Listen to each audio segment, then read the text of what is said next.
오늘 설교 제목은 고뇌 속 결단과 행동이라는 제목으로 말씀을 전하도록 하겠습니다. 오늘 본문은 이제 에스더서입니다. 이제 에스더서를 우리가 좀 처음 해보는 것 같은데, 에스더서는 성경의 좀 여러 책들과 좀 다른 좀 독특한 좀 부분이 있어요. 좀 특징이 있어요. 그것은 무엇이냐면, 우리가 성경을 읽으면 되게 자주 되는 언급되는 단어들이 있잖아요. 뭐 하나님, 주님, 뭐 예수님, 그리스도, 뭐 이런 하나님에 대한 단어들이 자주 언급되곤 하는데, 에스더는 희한하게 이런 언급이 단 한 개도 없습니다. 하나님이라는 단어도, 주님이라는 단어도, 그 어떠한 것도 우리가 찾아볼 수 없죠. 그래서 이 성경이 처음 만들어지는 그 시대 때에는 그 에스더서를 넣어야 되는지 말아야 될지 상당한 많은 논의가 있었다요. 많은 토론이 있었대요. 왜냐하면 하나님에 대해서 적혀 있지 않는데 이걸 어떻게 성경이라 할 수 있느냐? 아니 그래도 우리는 성경이라 봐야 된다. 이런 수많은 토론이 있었는데 결국에는 이 에스더서가 이 성경으로 이제 인정이 되면서 이 성경으로 하나가 되었습니다. 자, 그러면 우리가 한번 생각을 해봐야 됩니다.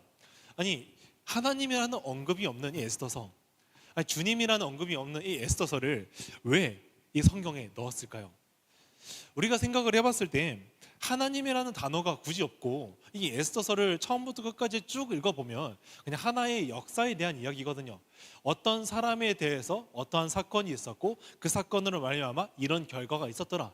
이 내용이 이 에스더서가 말하는 것인데, 우리가 이 모든 것들을 보았을 때 에스더서는 그러면 하나님에 대해서 언급이 없다면 역사책에 불과하지 않나, 우리가 이런 생각을 합니다. 근데 이 성경이 결국에는 이 에스더서가 들어간 이유는 단 한 가지입니다.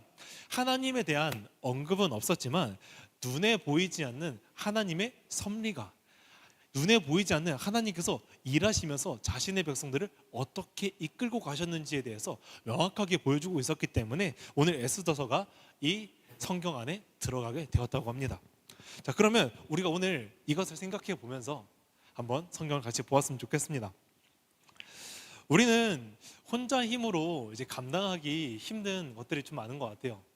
인생을 살다 보면 각양각색의 이제 문제를 마주할 때도 있는데, 이 문제가 혼자 감당하기 힘들다는 것은 결국에는 우리에게 위기라는 단어로 표현이 되는 것 같아요. 이 위기가 닥칠 때 여러분들은 좀 어떻게 반응을 하는 편인가요? 우리가 만약에 이 위기가 닥쳤다는 한번 가정을 한번 해볼게요. 그 산에 갔다가 내가 미끄러지는 바람에 이제 굴러 떨어졌어요. 근데 굴러 떨어지고 정신을 차려 보니까 산에 어디 있는지, 그리고 사람이 다니는 인도가 어디 있는지 알 수가 없어요. 그러니까 조난을 당한 거겠죠. 우리가 이런 조난 당한 상태, 핸드폰도 터지지 않고 어딘지 알 수 없는 이 길을 살 때 여러분들은 어떻게 하시겠습니까? 문제 해결을 하시겠나요? 그리고 만약에 외국에 놀러 갔는데 캐리어를 도둑 맞았어요. 핸드폰도 지갑도 옷도 돈도 여권도 다 그 캐리어 안에 있는데 캐리어를 도난당해 버렸어요. 그럼 여러분들은 어떻게 하시겠습니까? 이번에도 문제 해결을 하시겠나요? 우리는 이렇게 위기를 겪었을 때 해야 하는 것은 무엇이냐면 문제 해결입니다, 여러분. 우리는 문제 해결을 안 하면 안 돼요. 캐리어를 도난당했는데 어떻게 해요? 그냥 뭐 경찰에도 좀 신고를 하고 여권도 찾아야 되고 수습을 해야 될 거 아니에요. 산에 조난당했는데 어떻게 해요? 길을 찾아야죠. 뭐 침을 발라서 바람의 위치가 어딘지 좀 알아야 될 거 아니에요. 이런 것처럼 우리가 문제 해결을 해야 됩니다. 그런데 우리가 이 당연한 이 문제 해결을 하는데 믿는 사람이 이 문제 해결만 하고 있는 건 좀 옳지 않은 방법인 것 같아요. 왜냐하면 우리가 이 믿는 사람과 안 믿는 사람과의 분명한 다른 점이 존재하거든요. 그 다른 점이 무엇이냐면 바로 기도도 함께 한다는 점입니다. 제가 신기한 게 참 있었는데, 그 안 믿는 친구가 있었거든요.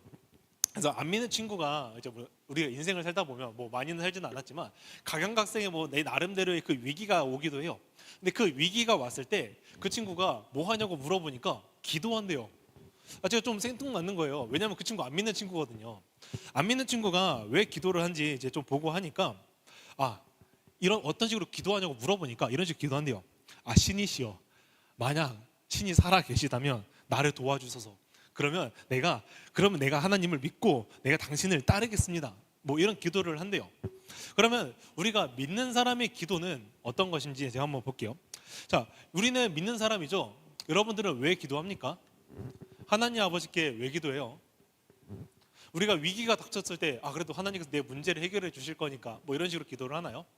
자, 우리가 한번 믿는 사람의 기도도 제가 한번 예상해서 한번 해볼게요. 자, 주님, 나는 이 상황을 이겨낼 수가 없습니다. 그러나 하나님께서는 이 위기를 이겨내실 수 있는 능력이 있으신 분이라는 것을 내가 믿고 신뢰하니 그러니 나를 도와주세요. 이런 식으로 기도할 것 같아요. 우리가 이 안 믿는 사람과 믿는 사람이 두 명의 기도를 좀 보았어요. 근데 이 두 명의 기도가 다른 게 대체 뭐죠? 두 명 다 그 하나님에 대해서 도와달라고 표현을 한 거잖아요. 신이시여 제발 있다면 도와주세요. 내가 정말 신이 있다면 내가 정말 따르겠습니다. 뭐 이런 식으로 기도도 하고, 우리도 똑같이 하나님께서 능력이 있으신 걸 아니까 하나님 제발 이번 한번 나를 도와주세요. 이런 식으로 기도를 한단 말이죠. 우리는 이 수많은 것 중에서 기도를 왜 합니까 대체? 이 안 믿는 사람과 믿는 사람의 기도의 차이점이 무엇입니까? 이 차이점은 바로 기도를 드리는 마음이에요. 마음. 안 믿는 사람은 기도를 어떻게 하죠? 거래를 합니다. 하나님, 나 이 문제 이번에 해결해 주면 내가 주님 믿을게요. 주님, 살아 계시다면 내가 이번에 믿으면 내가 진짜 믿을게. 이러면서 거래를 한다는 거죠. 근데 우리는 어떤 식으로 기도를 합니까? 하나님께서 정말 당신의 능력을 믿습니다. 그러니까 이 문제를 해결할 수 있는 능력도 있는 걸 아니까 나를 붙들어 주시고 나를 도와주세요. 이거의 차이는 무엇이냐면 내가 하나님을 믿는 것을 알므로 그것을 신앙으로 고백을 한다는 거예요. 내가 하나님 앞에 기도를 드리면서 거래를 하는 게 아니라 정말 내가 그 신앙을 가지고 있는 마음과 내가 정말 주님을 믿는 그 생각과 의지를 가지고 내가 하나님이 어떤 분인지 내가 너무나 잘 알고 있어요. 근데 내가 이번에 너무 어려운 일을 지금 당하고 있으니까 주님 이번 나를 좀 도와주시면 안 되겠습니까? 나를 불쌍히 여겨서 도와주시면 안 되겠습니까? 이러면서 하나님의 능력에 대한 인정을 하면서 그분에 대해서 이 믿는 신앙의 고백을 기도로, 마음으로 드리고 있다는 것이죠. 제가 기도를 결국에 이 한 단어로 정리를 해보면 이렇게 표현할 수 있을 것 같아요. 관계. 기도는 결국엔 관계예요. 내가 하나님 아버지와 어떤 관계를 맺고 있느냐에 따라서 기도의 내용이 달라져요. 안 믿는 사람은 하나님과 거래를 하죠. 근데 믿는 사람은 하나님에 대해서 하나님은 정말 살아계시고 능력이 있으시니까 나를 도와주실 수 있는 것도 아니까 내가 하나님 아버지께 간구합니다. 이 믿음의 고백이, 마음이, 중심이 다르다는 것이죠. 우리 위대한 신학자 스프롤이라는 사람이 있습니다. 근데 그 사람은 기도를 네 가지로 이제 정의를 하고 있는데요. 자, 한번 PPT 한번 띄워주세요. 네, 그 PPT 하나 띄워주시면 감사하겠습니다. 네, 자 PPT가 좀 준비 안 된 것 같아요. 자, 제가 일단 말로 하겠습니다. 그 액트라는 이제 단어를 이제 약자로 해가지고 이제 이 기도를 표현한다고 해요. 자, 처음에는 A, 자, 더 adoration이라는 단어를 쓴다고요. 첫 번째는 이건 경배예요, 경배. 내가 하나님 아버지께 기도를 드리는 것은 경배다. 무엇을 경배하느냐? 하나님께서 어떤 분이신지 알기에, 성품을 알기에 선하신 하나님 아버지를 내가 경배합니다. 내가 하나님께서 완전하신 분인 것을 내가 알고 하나님을 경배합니다. 이런 의미에서 A, adoration이 있고요. 두 번째 C, 자, compassion, 더 compassion이라는 게 있어요. 자, 이거는 뭐냐면 회개, 용서라는 표현이에요. 하나님 아버지, 나는 정말 심각한 죄인입니다. 내 안에는 선한 것이 없고요. 나는 끊임없이 이 악을 정말 뱉어내면서 정말 악한 행동밖에 나오지 않는 죄인입니다. 그러니 내 하나님께서 나의 죄를 용서해 주셨고 나를 구원해 주세요. 라는 이 회개에 대한 기도가 있다는 거죠. 세 번째는 T. 자, 더 땡스기빙. 자, 감사입니다. 우리 저번 주에 그 추수감사절 하면서 땡스기빙 한번 했었죠. 자, 하나님 아버지께서 우리의 모든 것들을 주관하고 계시잖아요. 그리고 우리의 모든 것 가운데 하나님께서 일하시고 계시고 채워주시고 우리를 붙들고 계시고 모든 것들이 하나님의 그 선하신 계획 안에서 이루어지는 것을 우리가 보니까 나한테 부족함이 없다. 그러니 내가 하나님 아버지께 기도하고 감사를 드릴 수밖에 없구나. 바로 이 감사가 있다는 것이죠. 자, 네 번째 S. 자, 더 supplication. 자, 간구입니다. 간구. 간구를 조금 쉬운 말로 표현하면 뭐냐면 나의 필요에 대한 기도를 한다는 것입니다. 우리가 살아가면서 뭐 하나님에 대해서 찬양하고 죄도 용서하고 그리고 감사하는 거 되게 좋잖아요. 근데 우리가 삶을 살아가고 신앙생활을 하다 보면 현실적인 분명히 부분에서 우리가 마주하게 된다는 거죠. 근데 그 현실적인 부분에 어려움과 우리가 도움이 필요할 때가 있는데 우리가 하나님 아버지께 간구하라는 겁니다. 너가 필요가 한 게 있으면 하나님 아버지께 구해라. 그리고 하나님 아버지께 구하면 하나님 아버지께서 그 기도를 듣고 응답하실 것이다 라는 게 있는 거죠. 그래서 이 스프롤은 이 액츠라는 단어를 쓰면서 기도를 네 가지로 정의하고 있는 것입니다. 이 모든 것들이 결국에는 뭘로 이루어지냐? 바로 하나님과 나와의 관계에서 이루어지고 있는 것입니다. 그러니 나의 기도의 모든 내용들은 나의 신앙의 수준에 대해서 알 수 있고 내가 하나님에 대해서 어떤 관계를 맺고 있고 하나님을 어떻게 생각하는지에 대해서 나오는 것이 바로 이 기도입니다. 자, 그러면 우리가 이걸 연결해서 한번 얘기를 해보겠습니다. 저희 16절 말씀 읽으면서 시작을 하겠습니다. 저희 16절 이거 보이시죠? 네, 이거 한번 보시고 자, 이제 16절 말씀 한번 띄워주세요. 네, 같이 읽어보겠습니다. 시작.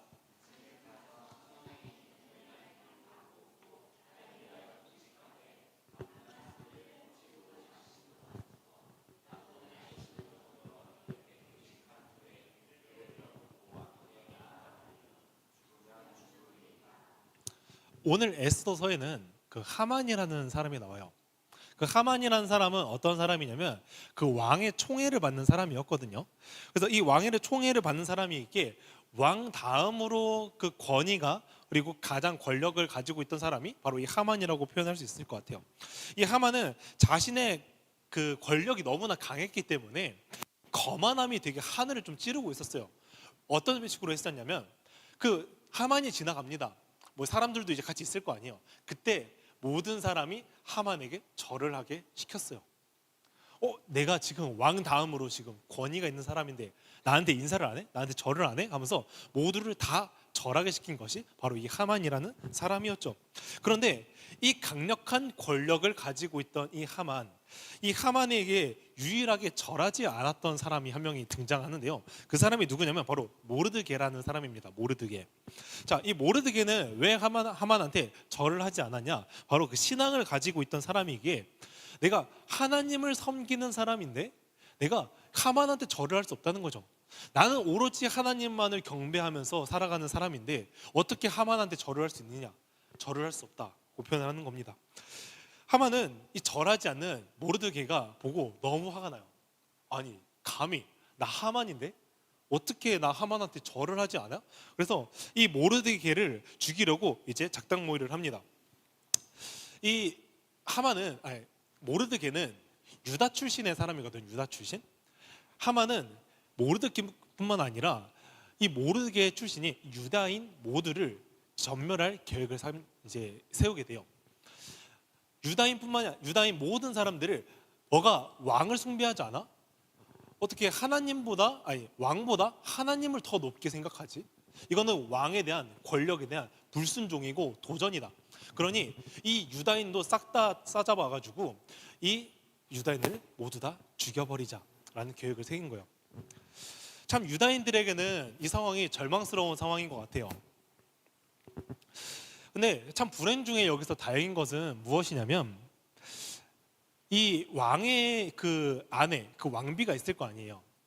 근데 이 왕비가 누구였냐면 바로 에스더라는 인물이에요.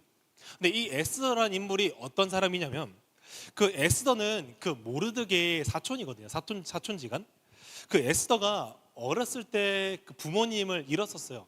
어린 나이에 부모님을 잃게 되고 이제 홀로 남아 있는 상태였는데 그 사촌인 모르드게가 그 에스더를 우리 사촌이니까 자신의 딸처럼 그 에스더를 이제 키우게 됩니다. 그러면서 이 에스더와 모르드게는 거의 부녀지간이라고 이제 표현할 만큼 딸과 아빠라 할 만큼 이제 그런 자녀로 이제 살았는데요. 그런 에스더가 지금 어느 자리에 있냐면 그 여왕의 자리에, 왕비의 자리에 지금 앉아 있는 것입니다. 그러니 지금 유다인들이 모두 다 죽게 생겼으니까 모르드게가 지금 이 에스더에게 도움을 요청을 해요. 자, 에스더야, 우리가 이런 상황에 지금 처하게 됐으니까 너가 좀 도와줘라. 그러니까 너가 이런 것을 도와줘서 우리가 유다인들을 살려주어라 라고 이제 도움을 요청하게 되죠. 그래서 이 에스더는 이 사건을 해결하기 위해서 이제 부탁을 하나 하는데요. 뭐냐면 에스더가 유다인들에게 부탁한 것은 너희가 3일 동안 금식하면서 나를 위해서 기도하여라라고 얘기를 합니다.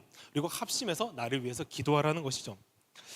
에스더가 이 유다인 모든 사람한테 이 기도를 부탁한 것은 무엇이냐면 기도에 대한 힘을 알고 있었기 때문이에요. 기도가 어떤 것인지 알고 있었고 이 기도를 통하여서 우리가 하나님 아버지께 간구하고 우리를 살려달라고 도움을 요청하고 그리고 하나님께 도움을 요청하면서 그 사람을 통해서 그 에스더라는 사람을 통하여서 하나님께서 우리를 구원하여 주시옵소서 간구를 지금 하고 있는 상황이었죠. 그 간구의 기도, 바로 이 에스더는 그 기도의 힘에 대해서 너무나 잘 알고 있었기 때문에 오늘 그 유다 사람들에게 모르드에게 기도를 부탁을 했던 것입니다. 이들이 이 위기를 해결할 수 있는 분이 누군지 알았던 거예요. 바로 하나님 이외에는 지금 우리가 죽을 위기에서 우리를 구원할 자는 없다. 우리의 문제를 지금 해결할 수 있는 사람은 없다. 아니 우리의 정말 창조주이시자 우리의 구원자이신 정말 그 하나님께 기도하면서 우리의 문제를 해결하면서 나아가자는 것이 바로 이 기도와 간구의 고백과 우리 믿음의 고백이었던 것이죠. 이 에스더서에서 처음에 얘기를 했던 에스더서에서 하나님이 일하시는 방식을 보면 전면에서 드러나지 않아요. 아까 하나님에 대해서 언급되지 않는다고 얘기했죠. 하나님이 전면에서 드러나지 않고요. 사람을 통하여서 일하는 것을 우리가 흔히 볼 수 있는데요. 그 에스더가 이제 왕비라고 했습니다. 근데 에스더는 원래 왕비가 될 자격이 있는 사람은 아니었었어요. 근데 왕궁에서 어떠한 한 사건이 이제 일어나게 되면서 에스더가 왕비의 후보에 오를 수 있는 기회가 생겼고요. 그리고 그 왕비의 후보에 올리면서 결국에는 왕비까지 자리에 갈 수 있는 기회가 생기면서 왕비의 자리에 오를 수 있었습니다. 우리가 보기에는 어떤 한 사건이라 했는데 원래는 왕비가 있었는데 왕비가 패해졌어요. 그 왕으로 인해서. 근데 우리가 이 사건을 보면 에스더는 원래 그 출신도 그리고 자격도 그리고 조건도 시기도 안 맞는 사람이었는데 왕비가 될 수 있었던 이유는 우연이다. 운 좋네라고 표현을 할 수 있을 것 같아요. 운 좋게 왕비가 된 에스더라고 이제 생각을 할 수 있지만 이 에스더가 이 왕비의 자리에 오를 수 있었던 것은 우연이 아니라는 거예요. 단순히 그냥 운이 좋아서 왕비의 자리에 올라간 것이 아니라는 거죠. 하나님께서는 지금 유다인들이 위기에 처해 있잖아요. 근데 하나님은 유다인들이 위기에 처하실 것을 미리 알고 계셨어요. 하나님께서는 백성들이 위기에 처할 걸 미리 알고 계셨기 때문에 그것이 해결이 가능하도록 에스더를 미리 왕비의 자리에 세우신 것이죠. 왕비의 자리에 오를 수 없었던 이 에스더 미리 알고 왕비의 자리에 올려다 놓으신 것입니다. 근데 에스더는 이 사실에 대해서 하나님께서 왜 자신이 왕비가 되었는지, 내가 지금 이 왕비의 자리에 왜 있는지 인지하지 못하고 있는 듯해요. 저희 13절에서 그 14절 같이 해보면서 해보겠습니다. 13, 14 같이 읽어보겠습니다. 시작.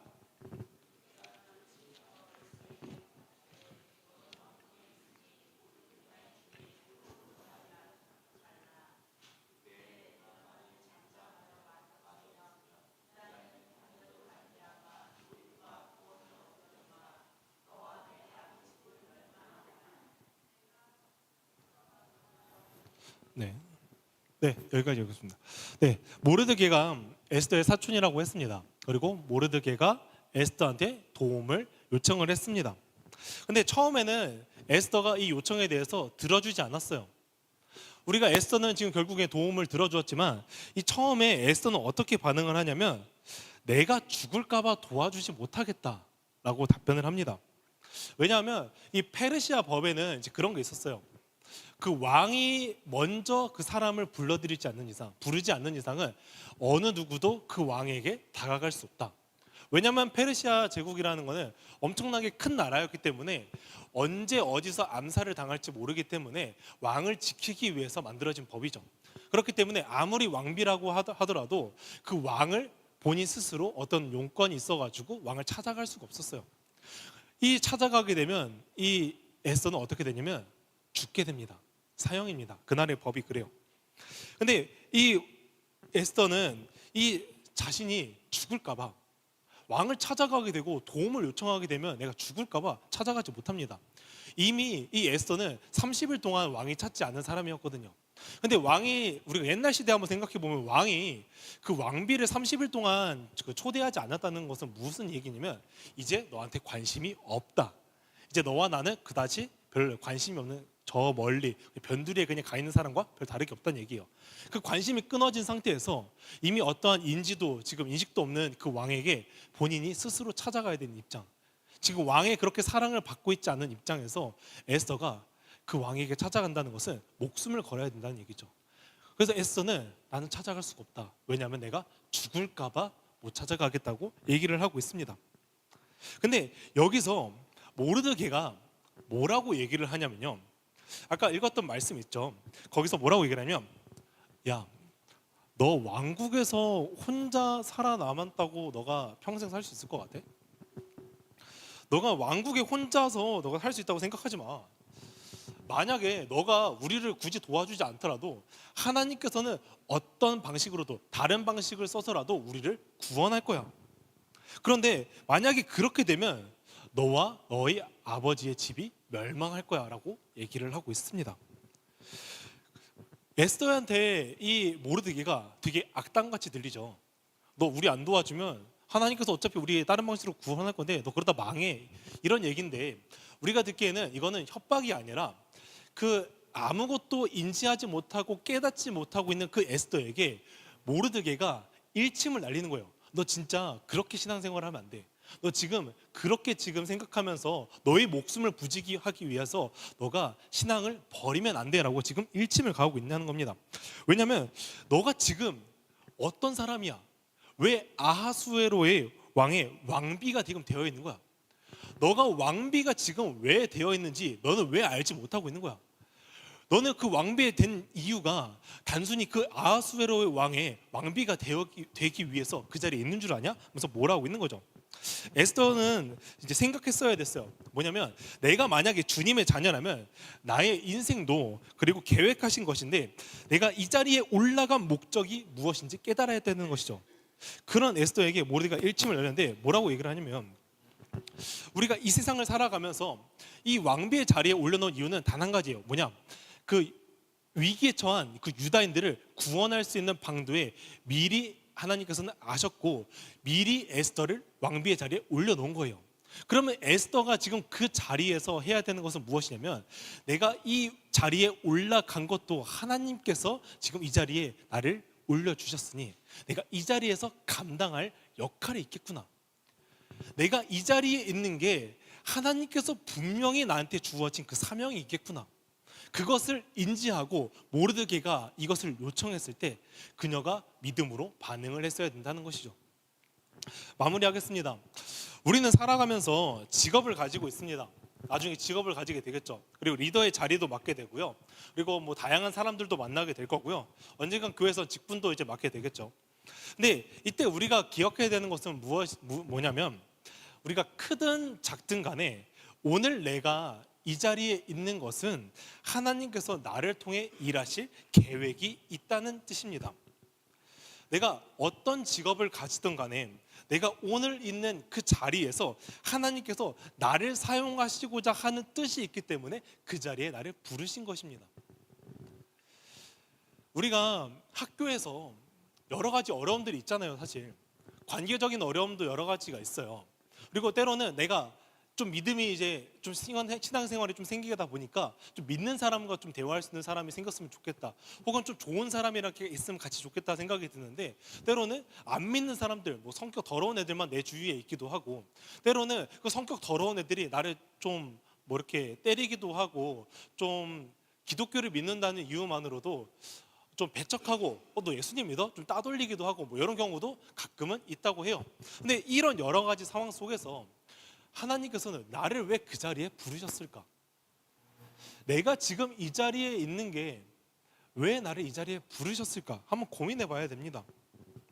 하나님께서는 나를 이 자리에 부르신 이유가, 때로는 그 친구들을 내가 스스로 신앙의 생활을 하면서 내가 하나님 아버지의 믿는 그 모습의 본을 보여주면서 그들이 하나님 아버지께로 나올 수 있게끔 뭐 그런 식으로 할 수도 있겠고, 때로는 믿지 않는 가정에 태어났는데 하나님, 나는 우리 가정이 다 믿지 않는데 나만 지금 믿어요. 나만 교회 다니고요, 나만 지금 교회 예배 드리고 있는데 나 왜 이런 가정이 태어나겠어요? 그 가족을 살리기 위해서 너가 지금 너를 이 자리로 불렀고, 너를 교회로 불렀고, 너가 이 자리에서 훈련받고 예배 드리면서 신앙을 성숙히 가면 너를 통해서 내가 그 가족에게 일하겠다, 이런 식으로도 하나님께서 일하실 수 있다는 거죠. 내가 어떠한 직업을 가지던 간에, 내가 어떤 리더든 어떤 직분이든 어떤 자리에 있든 간에 하나님께서는 분명히 나를 그 자리에 부르신 뜻이 있다는 얘기입니다.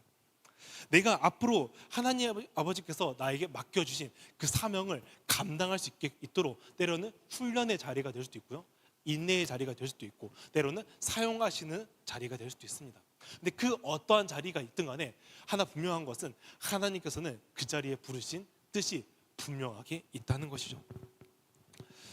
우리가 오늘 이렇게 사명을 감당하고 있을 때, 오늘 모르드게처럼 모르드게는 자신의 신앙을 지키다가 지금 위기를 겪게 되었어요.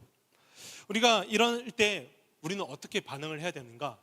기도해야 됩니다. 때로는 믿음을 지키기 위해서 박해를 받는 경우들이 있어요. 제가 하나의 예시를 들어보면, 제 아는 친구가 이제 군대에 들어갔어요. 이제서야 군대에 들어갔는데 최근에 저한테 이런 얘기 전화를 하더라고요. 그 상병이 자신을 되게 안 좋게 본대요. 그래서 너 되게 안 좋게 봐가지고 옷에다 막 라면 국물을 붓고 막 이랬다고 하더라고요, 최근에. 근데 그 이유가 뭐였냐면 그냥 너가 예수 믿는 게 마음에 안 들어서 부었다고 합니다. 이런 게 우리 일상에서 때로는 있을 수 있는 얘기예요. 굳이 군대뿐만이 아니라 우리가 나중에 직업을 가지게 됐을 때, 친구를 사귀게 됐을 때, 다양한 사람을 만나게 됐을 때 이런 일을 겪을 수 있다는 것이죠. 그런데 이러한 모든 상황 속에서 우리가 뭐 해야 되냐면, 하나님께서는 나를 이 자리에 부르신 이유가 있고 그 사명이 있고, 그리고 우리가 그 하나님의 뜻이 무엇인지 정확하게 알 수 없지만 그것을 기도로 찾아야 된다는 것입니다. 하나님의 뜻이 무엇인지 기도를 통해서 하나님의 뜻을 구하고, 그 하나님의 뜻과 나의 뜻이 일치되어가는 그 과정을 겪기도 하고, 그 모든 것들을 통해서 오늘 하나님 아버지께서 이루실 완성된 그 일하심이 보여지게 되는 것이죠. 그러니 여러분, 우리한테는 수많은 문제와 그리고 때로는 위기가 겪기도 합니다. 근데 그 수많은 문제와 위기를 겪게 됐을 때 그 문제를 바라보는 것이 아니라 문제보다 더 크신 하나님을 바라보면서 오늘 하나님이 어떻게 나를 통해 일하시고 계시는지 깨달으면서 하나님을 끝까지 신뢰하는 시간이 되기를 소망합니다. 아멘. 저희 찬양하면서 이제 하면 좋겠습니다. 에스더서는 처음에 얘기했듯이 하나님이 대놓고 드러나지 않고 사람을 통하여서 은밀하게 일하시면서 역사하시는 것을 우리가 알 수 있었어요. 그러니 우리가 그 하나님께서는 어떻게 일하시는지 우리가 다 알 수는 없더라도 그 하나님께서 우리에게 보여주신 그 신앙을 통해서 보여주신 것처럼 그 하나님을 끝까지 믿으며 나아가면서 이 찬양의 가사를 묵상하면서 같이 찬양했으면 좋겠습니다.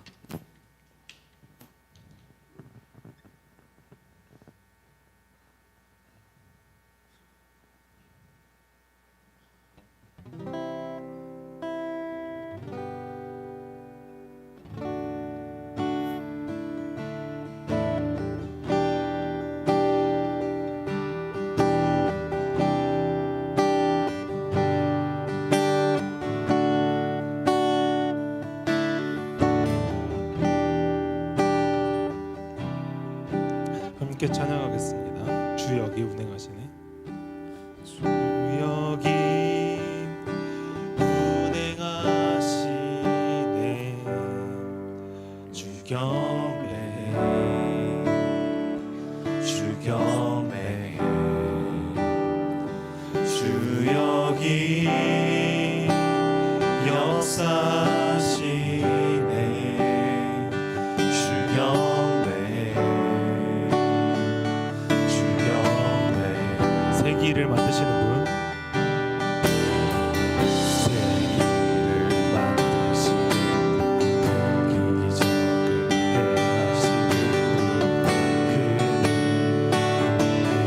분, 약속을 지키시는 분, 주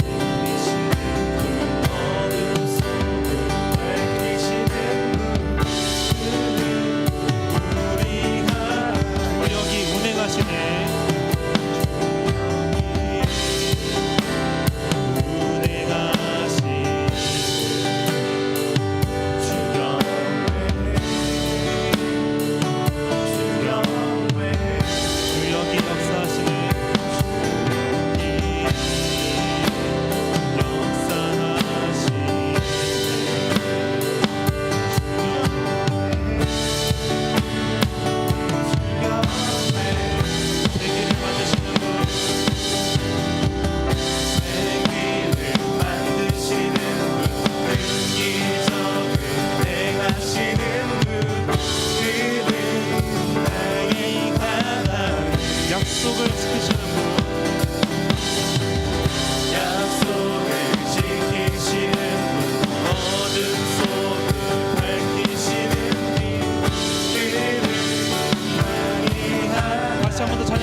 만드시는 분, 세기를 만드시는 듣기 전에 행하시는 분, 그는 우리 하나님. 주님은 우리 약속을 지키십니다. 약속을 지키시는 분, 어둠 속에 밝히시는 빛, 그는 우리 하나님.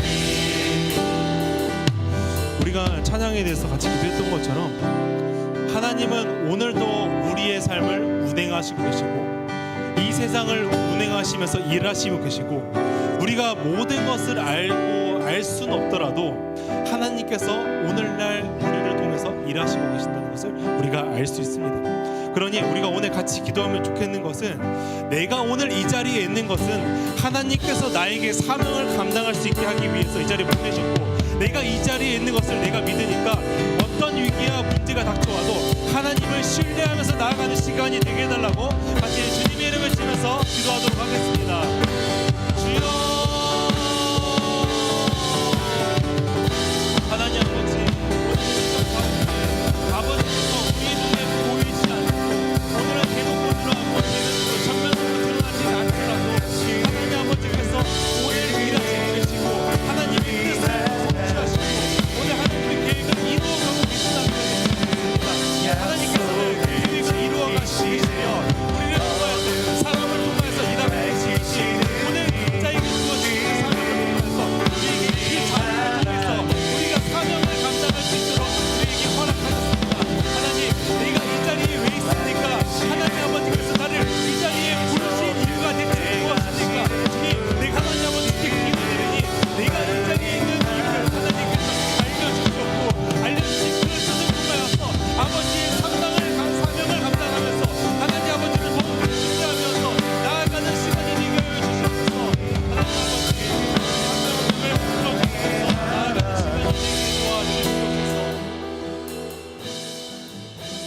전지전능하신 하나님 아버지, 내가 오늘 이 자리에 있는 이유는 무엇입니까? 내 주변에는 믿지 않는 친구들만 있고 믿는 친구는 없는 상황에서 내가 이 자리에 있는 이유는 무엇입니까? 내가 받은 하나님의 사랑을 전하기 위해서입니까? 가족 중에 나만 하나님을 믿으며 교회에 나오게 하신 건 무엇입니까? 나를 통해 가족을 구원해 받게 하기 위하십니까? 나의 가정이 어려운 이유는 무엇입니까? 나중에 나와 비슷한 아이를 만나게 하시기 때문입니까? 수많은 어려움과 문제들 그리고 앞으로 인생을 살아가면서 마주하게 될 위기들 나는 다 알 수 없지만 하나님이 우리를 이끌어가고 계시다는 것을 나는 믿습니다. 오늘 에스더의 이야기처럼 유다 백성들이 위기에 처해 있을 때 모두가 낙담에 끝나지 않고 하나님께 합심으로 기도하며 하나님의 뜻을 구했던 것처럼 하나님은 자신의 백성을 버리지 않는다는 것을 압니다. 그러나 그 문제라는 벽이 너무나 커서 하나님 아버지를 바라보지 못하고 믿음이 흔들릴 때가 있지만 기도를 통하여 하나님의 뜻을 알게 되고 그 뜻에 맞춰 나가다 보면 문제보다 더 크신 하나님을 보게 되는 것처럼 하나님을 더욱 신뢰하며 나아가는 시간이 되게 하여 주시옵소서. 삶을 살아가면서 다양한 힘듦이 있지만 하나님께서 나에게 맡겨주신 사명대로 살 수 있도록 나를 그 자리에 보내셨고 인도하고 계시는 하나님을 신뢰하면서 나아가는 시간이 되게 하여 주시옵소서. 이 모든 것 살아계시고 오늘도 역사하시며 우리를 인도하고 계시는 우리 구주 예수 그리스도 이름으로 기도합니다. 아멘. 그 제목은 고뇌 속 결단과 행동이라는 제목으로 말씀을 전하도록 하겠습니다. 오늘 본문은 이제 에스더서입니다. 이제 에스더서를 우리가 좀 처음 해보는 것 같은데 에스더서는 성경의 좀 여러 책들과 좀 다른 좀 독특한 좀 부분이 있어요. 좀 특징이 있어요. 그것은 무엇이냐면 우리가 성경을 읽으면 되게 자주 되는 언급되는 단어들이 있잖아요. 뭐 하나님, 주님, 뭐 예수님, 그리스도 뭐 이런 하나님에 대한 단어들이 자주 언급되곤 하는데 에스더는 희한하게 이런 언급이 단 한 개도 없습니다. 하나님이라는 단어도 주님이라는 단어도 그 어떠한 것도 우리가 찾아볼 수 없죠. 그래서 이 성경이 처음 만들어지는 그 시대 때에는 그 에스더서를 넣어야 되는지 말아야 될지 상당한 많은 논의가 있었다요. 많은 토론이 있었대요. 왜냐하면 하나님에 대해서 적혀 있지 않는데 이걸 어떻게 성경이라 할 수 있느냐? 아니 그래도 우리는 성경이라 봐야 된다. 이런 수많은 토론이 있었는데 결국에는 이 에스더서가 이 성경으로 이제 인정이 되면서 이 성경으로 하나가 되었습니다. 자, 그러면 우리가 한번 생각을 해봐야 됩니다. 아니 하나님이라는 언급이 없는 이 에스더서, 아니, 주님이라는 언급이 없는 이 에스더서를 왜 이 성경에 넣었을까요? 우리가 생각을 해봤을 때 하나님이라는 단어가 굳이 없고 이 에스더서를 처음부터 끝까지 쭉 읽어보면 그냥 하나의 역사에 대한 이야기거든요. 어떤 사람에 대해서 어떠한 사건이 있었고 그 사건으로 말미암아 이런 결과가 있었더라. 이 내용이 이 에스더서가 말하는 것인데 우리가 이 모든 것들을 보았을 때 에스더서는 그러면 하나님에 대해서 언급이 없다면 역사책에 불과하지 않나, 우리가 이런 생각을 합니다. 근데 이 성경이 결국에는 이 에스더서가 들어간 이유는 단 한 가지입니다. 하나님에 대한 언급은 없었지만 눈에 보이지 않는 하나님의 섭리가, 눈에 보이지 않는 하나님께서 일하시면서 자신의 백성들을 어떻게 이끌고 가셨는지에 대해서 명확하게 보여주고 있었기 때문에 오늘 에스더서가 이 성경 안에 들어가게 되었다고 합니다. 자, 그러면 우리가 오늘 이것을 생각해 보면서 한번 성경을 같이 보았으면 좋겠습니다. 우리는 혼자 힘으로 이제 감당하기 힘든 것들이 좀 많은 것 같아요. 인생을 살다 보면 각양각색의 이제 문제를 마주할 때도 있는데 이 문제가 혼자 감당하기 힘들다는 것은 결국에는 우리에게 위기라는 단어로 표현이 되는 것 같아요. 이 위기가 닥칠 때 여러분들은 좀 어떻게 반응을 하는 편인가요? 우리가 만약에 이 위기가 닥쳤다는 한번 가정을 한번 해볼게요. 그 산에 갔다가 내가 미끄러지는 바람에 이제 굴러 떨어졌어요. 근데 굴러 떨어지고 정신을 차려 보니까 산에 어디 있는지 그리고 사람이 다니는 인도가 어디 있는지 알 수가 없어요. 그러니까 조난을 당한 거겠죠.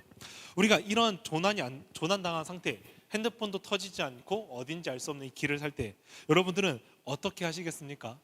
문제 해결을 하시겠나요? 그리고 만약에 외국에 놀러 갔는데 캐리어를 도둑 맞았어요. 핸드폰도 지갑도 옷도 돈도 여권도 다 그 캐리어 안에 있는데 캐리어를 도난당해 버렸어요. 그럼 여러분들은 어떻게 하시겠습니까? 이번에도 문제 해결을 하시겠나요? 우리는 이렇게 위기를 겪었을 때 해야 하는 것은 무엇이냐면 문제 해결입니다, 여러분. 우리는 문제 해결을 안 하면 안 돼요. 캐리어를 도난당했는데 어떻게 해요? 그냥 경찰에도 좀 신고를 하고 여권도 찾아야 되고 수습을 해야 될 거 아니에요. 산에 조난당했는데 어떻게 해요? 길을 찾아야죠. 뭐 침을 발라서 바람의 위치가 어딘지 좀 알아야 될 거 아니에요. 이런 것처럼 우리가 문제 해결을 해야 됩니다. 그런데 우리가 이 당연한 이 문제 해결을 하는데 믿는 사람이 이 문제 해결만 하고 있는 건 좀 옳지 않은 방법인 것 같아요. 왜냐하면 우리가 이 믿는 사람과 안 믿는 사람과의 분명한 다른 점이 존재하거든요. 그 다른 점이 무엇이냐면 바로 기도도 함께 한다는 점입니다. 제가 신기한 게 참 있었는데 그 안 믿는 친구가 있었거든요. 그래서 안 믿는 친구가 이제 우리가 인생을 살다 보면 뭐 많이는 살지는 않았지만 각양각색의 뭐 내 나름대로의 그 위기가 오기도 해요. 근데 그 위기가 왔을 때 그 친구가 뭐 하냐고 물어보니까 기도한대요. 제가 좀 생뚱맞는 거예요. 왜냐하면 그 친구 안 믿는 친구거든요. 안 믿는 친구가 왜 기도를 한지 이제 좀 보고 하니까 이런 어떤 식으로 기도하냐고 물어보니까 이런 식으로 기도한대요. 신이시여, 만약 신이 살아 계시다면 나를 도와주소서. 그러면 내가 하나님을 믿고 내가 당신을 따르겠습니다. 뭐 이런 기도를 한대요. 그러면 우리가 믿는 사람의 기도는 어떤 것인지 제가 한번 볼게요. 자, 우리는 믿는 사람이죠. 여러분들은 왜 기도합니까? 하나님 아버지께 왜 기도해요? 우리가 위기가 닥쳤을 때 그래도 하나님께서 내 문제를 해결해 주실 거니까 뭐 이런 식으로 기도를 하나요? 자, 우리가 한번 믿는 사람의 기도도 제가 한번 예상해서 한번 해볼게요. 자, 주님, 나는 이 상황을 이겨낼 수가 없습니다. 그러나 하나님께서는 이 위기를 이겨내실 수 있는 능력이 있으신 분이라는 것을 내가 믿고 신뢰하니 그러니 나를 도와주세요. 이런 식으로 기도할 것 같아요. 우리가 이 안 믿는 사람과 믿는 사람의 두 명의 기도를 좀 보았어요. 근데 이 두 명의 기도가 다른 게 대체 뭐죠? 두 명 다 그 하나님에 대해서 도와달라고 표현을 한 거잖아요. 신이시여, 제발 있다면 도와주세요. 내가 정말 신이 있다면 내가 그 정말 따르겠습니다. 뭐 이런 식으로 기도도 하고, 우리도 똑같이 하나님께서 능력이 있으신 걸 아니까 나 하나님 제발 이번 한번 나를 도와주세요. 이런 식으로 기도를 한단 말이죠. 우리는 이 수많은 것 중에서 기도를 왜 합니까 대체? 이 안 믿는 사람과 믿는 사람의 기도의 차이점이 무엇입니까? 이 차이점은 바로 기도를 드리는 마음이에요. 마음. 안 믿는 사람은 기도를 어떻게 하죠? 거래를 합니다. 하나님, 나 이 문제 이번에 해결해 주면 내가 주님 믿을게요. 주님, 살아 계시다면 내가 이번에 믿으면 내가 진짜 믿을게. 이러면서 거래를 한다는 거죠. 근데 우리는 어떤 식으로 기도를 합니까? 하나님께서 정말 당신의 능력을 믿습니다. 그러니까 이 문제를 해결할 수 있는 능력도 있는 걸 아니까 나를 붙들어 주시고 나를 도와주세요. 이거의 차이는 무엇이냐면 내가 하나님을 믿는 것을 알므로 그것을 신앙으로 고백을 한다는 거예요. 내가 하나님 앞에 기도를 드리면서 거래를 하는 게 아니라 정말 내가 그 신앙을 가지고 있는 마음과 내가 정말 주님을 믿는 그 생각과 의지를 가지고 내가 하나님이 어떤 분인지 내가 너무나 잘 알고 있어요. 근데 내가 이번에 너무 어려운 일을 지금 당하고 있으니까 주님 이번 나를 좀 도와주시면 안 되겠습니까? 나를 불쌍히 여겨서 도와주시면 안 되겠습니까? 이러면서 하나님의 능력에 대한 인정을 하면서 그분에 대해서 이 믿는 신앙의 고백을 기도로 마음으로 드리고 있다는 것이죠. 제가 기도를 결국에 이 한 단어로 정리를 해보면 이렇게 표현할 수 있을 것 같아요. 관계. 기도는 결국엔 관계예요. 내가 하나님 아버지와 어떤 관계를 맺고 있느냐에 따라서 기도의 내용이 달라져요. 안 믿는 사람은 하나님과 거래를 하죠. 근데 믿는 사람은 하나님에 대해서 하나님은 정말 살아계시고 능력이 있으시니까 나를 도와주실 수 있는 것도 아니까 내가 하나님 아버지께 간구합니다. 이 믿음의 고백이 마음이 중심이 다르다는 것이죠. 우리 위대한 신학자 스프롤이라는 사람이 있습니다. 근데 그 사람은 기도를 4가지로 이제 정의를 하고 있는데요. 자, 한번 PPT 한번 띄워주세요. 네, 그 PPT 하나 띄워주시면 감사하겠습니다. 네, 자 PPT가 좀 준비 안 된 것 같아요. 자, 제가 일단 말로 하겠습니다. 그 액트라는 이제 단어를 이제 약자로 해가지고 이제 이 기도를 표현한다고 해요. 자, 처음에는 A, 자, 더 adoration이라는 단어를 쓴다고 해요. 첫 번째는 이건 경배예요, 경배. 내가 하나님 아버지께 기도를 드리는 것은 경배다. 무엇을 경배하느냐? 하나님께서 어떤 분이신지 알기에, 성품을 알기에 선하신 하나님 아버지를 내가 경배합니다. 내가 하나님께서 완전하신 분인 것을 내가 알고 하나님을 경배합니다. 이런 의미에서 A, adoration이 있고요. 두 번째 C, 자, compassion, 더 compassion이라는 게 있어요. 자, 이거는 뭐냐면 회개, 용서라는 표현이에요. 하나님 아버지, 나는 정말 심각한 죄인입니다. 내 안에는 선한 것이 없고요. 나는 끊임없이 이 악을 정말 뱉어내면서 정말 악한 행동밖에 나오지 않는 죄인입니다. 그러니 내 하나님께서 나의 죄를 용서해 주셨고 나를 구원해 주세요. 라는 이 회개에 대한 기도가 있다는 거죠. 세 번째는 T. 자, 더 땡스기빙. 자, 감사입니다. 우리 저번 주에 그 추수감사절 하면서 땡스기빙 한번 했었죠. 자, 하나님 아버지께서 우리의 모든 것들을 주관하고 계시잖아요. 그리고 우리의 모든 것 가운데 하나님께서 일하시고 계시고 채워주시고 우리를 붙들고 계시고 모든 것들이 하나님의 그 선하신 계획 안에서 이루어지는 것을 우리가 보니까 나한테 부족함이 없다. 그러니 내가 하나님 아버지께 기도하고 감사를 드릴 수밖에 없구나. 바로 이 감사가 있다는 것이죠. 자, 네 번째 S. 자, 더 supplication. 자, 간구입니다. 간구. 간구를 조금 쉬운 말로 표현하면 뭐냐면 나의 필요에 대한 기도를 한다는 것입니다.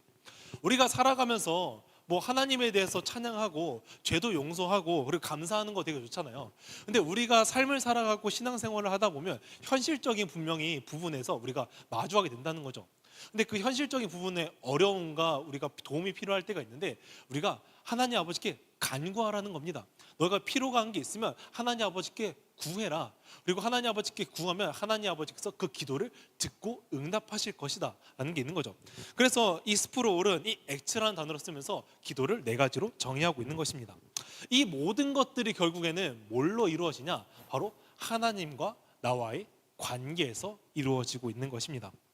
그러니 나의 기도의 모든 내용들은 나의 신앙의 수준에 대해서 알 수 있고, 내가 하나님에 대해서 어떤 관계를 맺고 있고 하나님을 어떻게 생각하는지에 대해서 나오는 것이 바로 이 기도입니다. 자, 그러면 우리가 이걸 연결해서 한번 얘기를 해보겠습니다. 저희 16절 말씀 읽으면서 시작을 하겠습니다. 저희 16절 네, 이거 보이시죠? 네, 이거 한번 보시고, 자, 이제 16절 말씀 한번 띄워주세요. 네, 같이 읽어보겠습니다. 시작.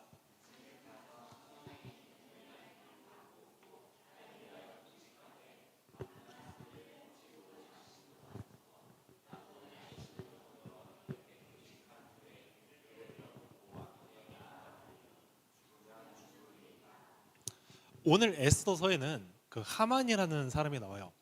그 하만이라는 사람은 어떤 사람이냐면 그 왕의 총애를 받는 사람이었거든요. 그래서 이 왕의 총애를 받는 사람이 있게, 왕 다음으로 그 권위가 그리고 가장 권력을 가지고 있던 사람이 바로 이 하만이라고 표현할 수 있을 것 같아요. 이 하만은 자신의 그 권력이 너무나 강했기 때문에 거만함이 되게 하늘을 좀 찌르고 있었어요.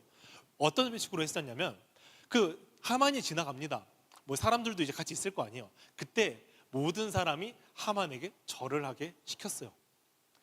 내가 지금 왕 다음으로 지금 권위가 있는 사람인데 나한테 인사를 안 해? 나한테 절을 안 해? 하면서 모두를 다 절하게 시킨 것이 바로 이 하만이라는 사람이었죠. 그런데 이 강력한 권력을 가지고 있던 이 하만에게 유일하게 절하지 않았던 사람이 한 명이 등장하는데요. 그 사람이 누구냐면 바로 모르드게라는 사람입니다. 모르드게. 자, 이 모르드게는 왜 하만한테 절을 하지 않았냐? 바로 그 신앙을 가지고 있던 사람이기에, 내가 하나님을 섬기는 사람인데 내가 하만한테 절을 할 수 없다는 거죠. 나는 오로지 하나님만을 경배하면서 살아가는 사람인데 어떻게 하만한테 절을 할 수 있느냐? 절을 할 수 없다고 표현을 하는 겁니다. 하만은 이 절하지 않는 모르드게가 보고 너무 화가 나요. 아니, 감히 나 하만인데 어떻게 나 하만한테 절을 하지 않아? 그래서 이 모르드게를 죽이려고 이제 작당 모의를 합니다. 이 모르드게는 유다 출신의 사람이거든요. 유다 출신. 하만은 모르드게뿐만 아니라 이 모르드게 출신이 유다인 모두를 전멸할 계획을 이제 세우게 돼요. 유다인 모든 사람들을, 너가 왕을 숭배하지 않아? 어떻게 왕보다 하나님을 더 높게 생각하지? 이거는 왕에 대한, 권력에 대한 불순종이고 도전이다. 그러니 이 유다인도 싹 다 싸잡아가지고 이 유다인을 모두 다 죽여버리자라는 계획을 세운 거예요. 참 유다인들에게는 이 상황이 절망스러운 상황인 것 같아요. 근데 참 불행 중에 여기서 다행인 것은 무엇이냐면, 이 왕의 그 아내, 그 왕비가 있을 거 아니에요. 근데 이 왕비가 누구였냐면 바로 에스더라는 인물이에요. 근데 이 에스더라는 인물이 어떤 사람이냐면, 그 에스더는 그 모르드게의 사촌이거든요. 사촌지간. 그 에스더가 어렸을 때 그 부모님을 잃었었어요. 어린 나이에 부모님을 잃게 되고 이제 홀로 남아 있는 상태였는데, 그 사촌인 모르드게가 그 에스더를, 우리 사촌이니까 자신의 딸처럼 그 에스더를 이제 키우게 됩니다. 그러면서 이 에스더와 모르드게는 거의 부녀지간이라고 이제 표현할 만큼, 딸과 아빠라 할 만큼 이제 그런 자녀로 이제 살았는데요. 그런 에스더가 지금 어느 자리에 있냐면 그 여왕의 자리에, 왕비의 자리에 지금 앉아 있는 것입니다. 그러니 지금 유다인들이 모두 다 죽게 생겼으니까 모르드게가 지금 이 에스더에게 도움을 요청을 해요. 자, 에스더야, 우리가 이러한 상황에 지금 처하게 됐으니까 너가 좀 도와줘라. 그러니까 너가 이런 것을 도와줘서 우리가 유다인들을 살려주어라 라고 이제 도움을 요청하게 되죠. 그래서 이 에스더는 이 사건을 해결하기 위해서 이제 부탁을 하나 하는데요. 뭐냐면, 에스더가 유다인들에게 부탁한 것은 너희가 3일 동안 금식하면서 나를 위해서 기도하여라라고 얘기를 합니다. 그리고 합심해서 나를 위해서 기도하라는 것이죠. 에스더가 이 유다인 모든 사람한테 이 기도를 부탁한 것은 무엇이냐면, 기도에 대한 힘을 알고 있었기 때문이에요. 기도가 어떤 것인지 알고 있었고, 이 기도를 통하여서 우리가 하나님 아버지께 간구하고 우리를 살려달라고 도움을 요청하고, 그리고 하나님께 도움을 요청하면서 그 사람을 통해서, 그 에스더라는 사람을 통하여서 하나님께서 우리를 구원하여 주시옵소서 간구를 지금 하고 있는 상황이었죠. 그 간구의 기도, 바로 이 에스더는 그 기도의 힘에 대해서 너무나 잘 알고 있었기 때문에 오늘 그 유다 사람들에게, 모르드에게 기도를 부탁을 했던 것입니다. 이들이 이 위기를 해결할 수 있는 분이 누군지 알았던 거예요. 바로 하나님 이외에는 지금 우리가 죽을 위기에서 우리를 구원할 자는 없다. 우리의 문제를 지금 해결할 수 있는 사람은 없다. 아니, 우리의 정말 창조주이시자 우리의 구원자이신 정말 그 하나님께 기도하면서 우리의 문제를 해결하면서 나아가자는 것이 바로 이 기도와 간구의 고백과 우리 믿음의 고백이었던 것이죠. 이 에스더서에서 처음에 얘기를 했던 에스더서에서 하나님이 일하시는 방식을 보면 전면에서 드러나지 않아요. 아까 하나님에 대해서 언급되지 않는다고 얘기했죠. 하나님이 전면에서 드러나지 않고요, 사람을 통하여서 일하는 것을 우리가 흔히 볼 수 있는데요. 그 에스더가 이제 왕비라고 했습니다. 근데 에스더는 원래 왕비가 될 자격이 있는 사람은 아니었었어요. 근데 왕궁에서 어떠한 한 사건이 이제 일어나게 되면서 에스더가 왕비의 후보에 오를 수 있는 기회가 생겼고요. 그리고 그 왕비의 후보에 올리면서 결국에는 왕비까지 자리에 갈 수 있는 기회가 생기면서 왕비의 자리에 오를 수 있었습니다. 우리가 보기에는 어떤 한 사건이라 했는데 원래는 왕비가 있었는데 왕비가 패해졌어요. 그 왕으로 인해서. 근데 우리가 이 사건을 보면 에스더는 원래 그 출신도 그리고 자격도 그리고 조건도 시기도 안 맞는 사람이었는데 왕비가 될 수 있었던 이유는 우연이다. 운 좋네라고 표현을 할 수 있을 것 같아요. 운 좋게 왕비가 된 에스더라고 이제 생각을 할 수 있지만 이 에스더가 이 왕비의 자리에 오를 수 있었던 것은 우연이 아니라는 거예요. 단순히 그냥 운이 좋아서 왕비의 자리에 올라간 것이 아니라는 거죠. 하나님께서는 지금 유다인들이 위기에 처해 있잖아요. 근데 하나님은 유다인들이 위기에 처하실 것을 미리 알고 계셨어요. 하나님께서는 백성들이 위기에 처할 걸 미리 알고 계셨기 때문에 그것이 해결이 가능하도록 에스더를 미리 왕비의 자리에 세우신 것이죠. 왕비의 자리에 오를 수 없었던 이 에스더, 미리 알고 왕비의 자리에 올려다 놓으신 것입니다.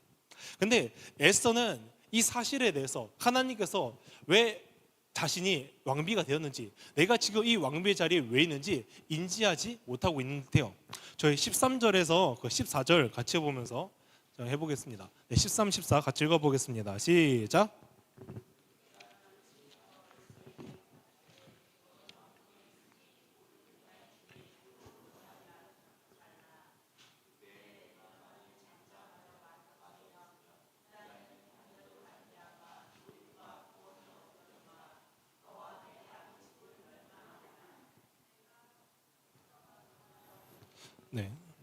네, 여기까지 읽었습니다. 네, 모르드게가 에스더의 사촌이라고 했습니다. 그리고 모르드게가 에스더한테 도움을 요청을 했습니다. 근데 처음에는 에스더가 이 요청에 대해서 들어주지 않았어요. 우리가 에스더는 지금 결국에 도움을 들어주었지만 이 처음에 에스더는 어떻게 반응을 하냐면 내가 죽을까봐 도와주지 못하겠다라고 답변을 합니다. 왜냐하면 이 페르시아 법에는 이제 그런 게 있었어요. 그 왕이 먼저 그 사람을 부르지 않는 이상은 어느 누구도 그 왕에게 다가갈 수 없다. 왜냐하면 페르시아 제국이라는 것은 엄청나게 큰 나라였기 때문에 언제 어디서 암살을 당할지 모르기 때문에 왕을 지키기 위해서 만들어진 법이죠. 그렇기 때문에 아무리 왕비라고 하더라도 그 왕을 본인 스스로 어떤 용건이 있어가지고 왕을 찾아갈 수가 없었어요. 이 찾아가게 되면 이 에스더는 어떻게 되냐면 죽게 됩니다. 사형입니다. 그날의 법이 그래요. 근데 이 에스더는 이 자신이 죽을까봐 왕을 찾아가게 되고 도움을 요청하게 되면 내가 죽을까봐 찾아가지 못합니다. 이미 이 에스더는 30일 동안 왕이 찾지 않은 사람이었거든요. 근데 왕이, 우리가 옛날 시대 한번 생각해 보면 왕이 그 왕비를 30일 동안 초대하지 않았다는 것은 무슨 얘기냐면 이제 너한테 관심이 없다. 이제 너와 나는 그다지 별 관심이 없는 저 멀리 변두리에 그냥 가 있는 사람과 별 다르게 없다는 얘기예요. 그 관심이 끊어진 상태에서 이미 어떠한 지금 인식도 없는 그 왕에게 본인이 스스로 찾아가야 되는 입장, 지금 왕의 그렇게 사랑을 받고 있지 않은 입장에서 에스더가 그 왕에게 찾아간다는 것은 목숨을 걸어야 된다는 얘기죠. 그래서 에스더는 나는 찾아갈 수가 없다. 왜냐하면 내가 죽을까봐 못 찾아가겠다고 얘기를 하고 있습니다. 근데 여기서 모르드게가 뭐라고 얘기를 하냐면요, 아까 읽었던 말씀 있죠. 거기서 뭐라고 얘기를 하냐면, 야, 너 왕국에서 혼자 살아남았다고 너가 평생 살 수 있을 것 같아? 너가 왕국에 혼자서 너가 살 수 있다고 생각하지 마. 만약에 너가 우리를 굳이 도와주지 않더라도 하나님께서는 어떤 방식으로도 다른 방식을 써서라도 우리를 구원할 거야. 그런데 만약에 그렇게 되면 너와 너희 아버지의 집이 멸망할 거야 라고 얘기를 하고 있습니다. 에스더한테 이 모르드게가 되게 악당같이 들리죠. 너 우리 안 도와주면 하나님께서 어차피 우리 다른 방식으로 구원할 건데 너 그러다 망해, 이런 얘기인데, 우리가 듣기에는 이거는 협박이 아니라 그 아무것도 인지하지 못하고 깨닫지 못하고 있는 그 에스더에게 모르드게가 일침을 날리는 거예요. 너 진짜 그렇게 신앙생활을 하면 안 돼. 너 지금 그렇게 지금 생각하면서 너의 목숨을 부지기하기 위해서 너가 신앙을 버리면 안 돼라고 지금 일침을 가하고 있는 겁니다. 왜냐하면 너가 지금 어떤 사람이야? 왜 아하수에로의 왕의 왕비가 지금 되어 있는 거야? 너가 왕비가 지금 왜 되어 있는지 너는 왜 알지 못하고 있는 거야? 너는 그 왕비에 된 이유가 단순히 그 아하수에로의 왕의 왕비가 되기 위해서 그 자리에 있는 줄 아냐? 하면서 뭐라고 있는 거죠. 에스더는 이제 생각했어야 됐어요. 뭐냐면 내가 만약에 주님의 자녀라면 나의 인생도 그리고 계획하신 것인데 내가 이 자리에 올라간 목적이 무엇인지 깨달아야 되는 것이죠. 그런 에스더에게 모르드게가 일침을 열렸는데 뭐라고 얘기를 하냐면, 우리가 이 세상을 살아가면서 이 왕비의 자리에 올려놓은 이유는 단 한 가지예요. 뭐냐? 그 위기에 처한 그 유다인들을 구원할 수 있는 방도에 미리 하나님께서는 아셨고 미리 에스더를 왕비의 자리에 올려놓은 거예요. 그러면 에스더가 지금 그 자리에서 해야 되는 것은 무엇이냐면, 내가 이 자리에 올라간 것도 하나님께서 지금 이 자리에 나를 올려주셨으니 내가 이 자리에서 감당할 역할이 있겠구나. 내가 이 자리에 있는 게 하나님께서 분명히 나한테 주어진 그 사명이 있겠구나. 그것을 인지하고 모르드게가 이것을 요청했을 때 그녀가 믿음으로 반응을 했어야 된다는 것이죠. 마무리하겠습니다. 우리는 살아가면서 직업을 가지고 있습니다. 나중에 직업을 가지게 되겠죠. 그리고 리더의 자리도 맡게 되고요. 그리고 뭐 다양한 사람들도 만나게 될 거고요. 언젠간 교회에서 직분도 이제 맡게 되겠죠. 근데 이때 우리가 기억해야 되는 것은 뭐냐면, 우리가 크든 작든 간에 오늘 내가 이 자리에 있는 것은 하나님께서 나를 통해 일하실 계획이 있다는 뜻입니다. 내가 어떤 직업을 가지든 간에 내가 오늘 있는 그 자리에서 하나님께서 나를 사용하시고자 하는 뜻이 있기 때문에 그 자리에 나를 부르신 것입니다. 우리가 학교에서 여러 가지 어려움들이 있잖아요. 사실 관계적인 어려움도 여러 가지가 있어요. 그리고 때로는 내가 좀 믿음이 이제 좀 신앙생활이 좀 생기다 보니까 좀 믿는 사람과 좀 대화할 수 있는 사람이 생겼으면 좋겠다, 혹은 좀 좋은 사람이랑 이렇게 있으면 같이 좋겠다 생각이 드는데, 때로는 안 믿는 사람들, 뭐 성격 더러운 애들만 내 주위에 있기도 하고, 때로는 그 성격 더러운 애들이 나를 좀 뭐 이렇게 때리기도 하고, 좀 기독교를 믿는다는 이유만으로도 좀 배척하고 너 예수님 믿어? 좀 따돌리기도 하고, 뭐 이런 경우도 가끔은 있다고 해요. 근데 이런 여러 가지 상황 속에서 하나님께서는 나를 왜 그 자리에 부르셨을까? 내가 지금 이 자리에 있는 게 왜 나를 이 자리에 부르셨을까? 한번 고민해 봐야 됩니다. 하나님께서는 나를 이 자리에 부르신 이유가, 때로는 그 친구들을 내가 스스로 신앙의 생활을 하면서 내가 하나님 아버지의 믿는 그 모습의 본을 보여주면서 그들이 하나님 아버지께로 나올 수 있게끔 뭐 그런 식으로 할 수도 있겠고, 때로는 믿지 않는 가정에 태어났는데, 하나님, 나는 우리 가정이 다 믿지 않는데 나만 지금 믿어요. 나만 교회 다니고요. 나만 지금 교회 예배 드리고 있는데 나 왜 이런 가정에 태어나겠어요? 그 가족을 살리기 위해서 너가 지금 너를 이 자리로 불렀고, 너를 교회로 불렀고, 너가 이 자리에서 훈련받고 예배 드리면서 신앙을 성숙히 가면 너를 통해서 내가 그 가족에게 일하겠다, 이런 식으로도 하나님께서 일하실 수 있다는 거죠. 내가 어떠한 직업을 가지던 간에, 내가 어떤 리더든 어떤 직분이든 어떤 자리에 있든 간에 하나님께서는 분명히 나를 그 자리에 부르신 뜻이 있다는 얘기입니다. 내가 앞으로 하나님 아버지께서 나에게 맡겨주신 그 사명을 감당할 수 있도록 때로는 훈련의 자리가 될 수도 있고요, 인내의 자리가 될 수도 있고, 때로는 사용하시는 자리가 될 수도 있습니다.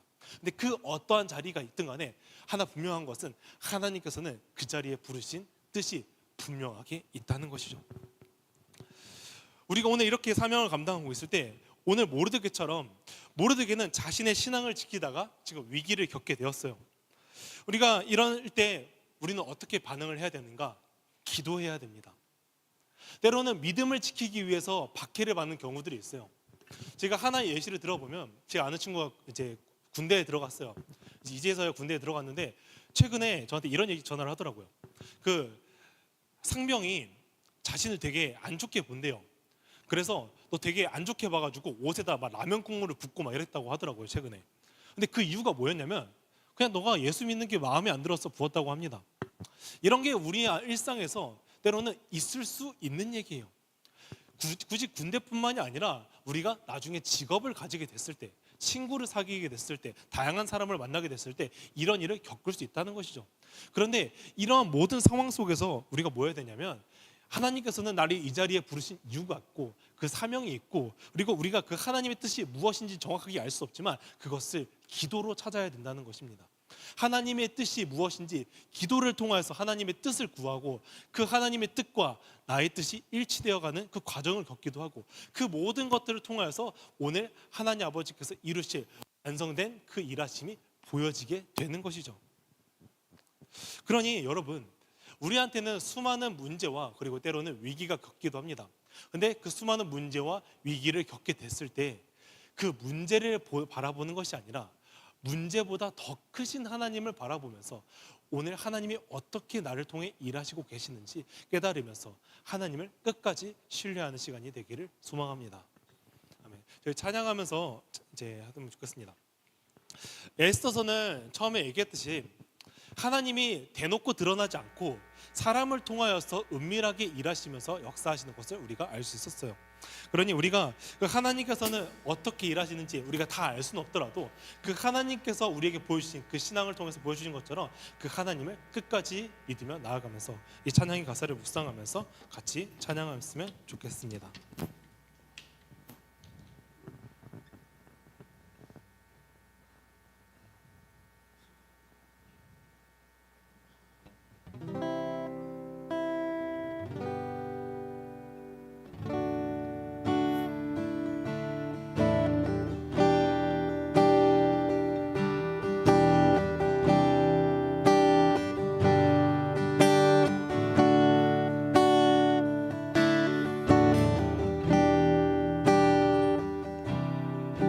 함께 찬양하겠습니다. 주 여기 운행하시네. 주 여기 운행하시네. 주 경배 주 경배 주 여기 역사하시네. 주 경배 세기를 만드시는 분, 세기를 만드시는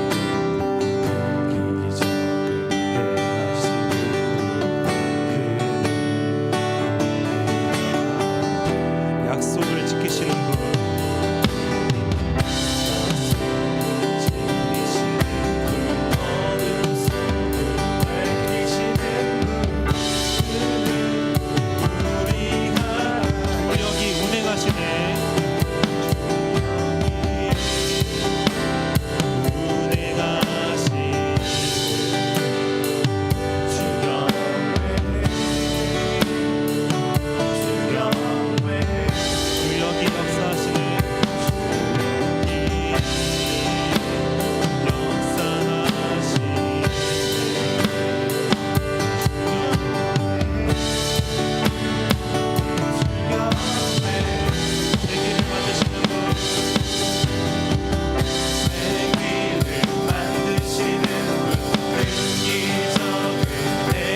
행하시는 그 약속을 지키시는 분, 약속을 지키시는 분, 약속을 지키시는 분, 어둠 속을 밝히시는 분, 그는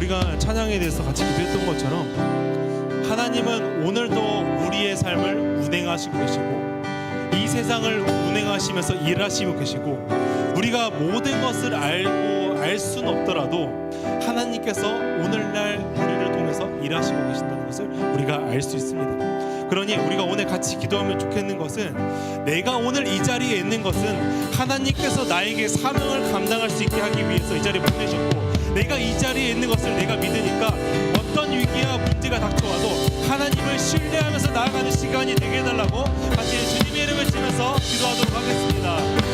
주여 하나님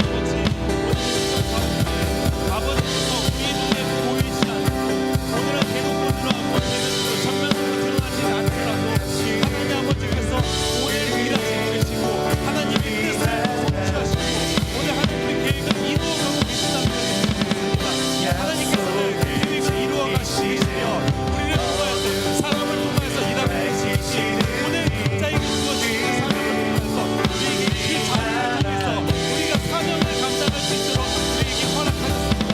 하나님 내가 이 자리에 왜 있습니까? 하나님 아버지께서 나를 이 자리에 부르신 이유가 대체 무엇입니까? 주님 내가 하나님 아버지께 기도드리니 내가 이 자리에 있는 이유를 하나님께서 알려주셨고 알려주신 그 뜻을 통하여서 아버지의 사명을 감당하면서 하나님 아버지를 더욱 신뢰하면서 나아가는 시간이 되게 하여 주시옵소서. 하나님 아버지 사명을 붙들어주셔서 나아가는 시간이 되게 도와주시옵소서. 전지전능하신 하나님 아버지, 내가 오늘 이 자리에 있는 이유는 무엇입니까? 내 주변에는 믿지 않는 친구들만 있고 믿는 친구는 없는 상황에서 내가 이 자리에 있는 이유는 무엇입니까? 내가 받은 하나님의 사랑을 전하기 위해서입니까? 가족 중에 나만 하나님을 믿으며 교회에 나오게 하신 건 무엇입니까?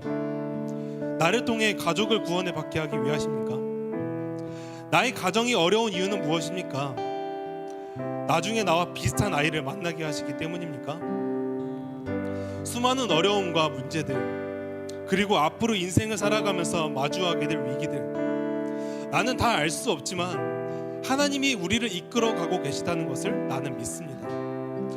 오늘 에스더의 이야기처럼 유다 백성들이 위기에 처해 있을 때 모두가 낙담에 끝나지 않고 하나님께 합심으로 기도하며 하나님의 뜻을 구했던 것처럼 하나님은 자신의 백성을 버리지 않는다는 것을 압니다. 그러나 그 문제라는 벽이 너무나 커서 하나님 아버지를 바라보지 못하고 믿음이 흔들릴 때가 있지만 기도를 통하여 하나님의 뜻을 알게 되고 그 뜻에 맞춰 나가다 보면 문제보다 더 크신 하나님을 보게 되는 것처럼 하나님을 더욱 신뢰하며 나아가는 시간이 되게 하여 주시옵소서. 삶을 살아가면서 다양한 힘듦이 있지만 하나님께서 나에게 맡겨주신 사명대로 살 수 있도록 나를 그 자리에 보내셨고 인도하고 계시는 하나님을 신뢰하면서 나아가는 시간이 되게 하여 주시옵소서. 이 모든 것 살아계시고 오늘도 역사하시며 우리를 인도하고 계시는 우리 구주 예수 그리스도 이름으로 기도합니다. 아멘.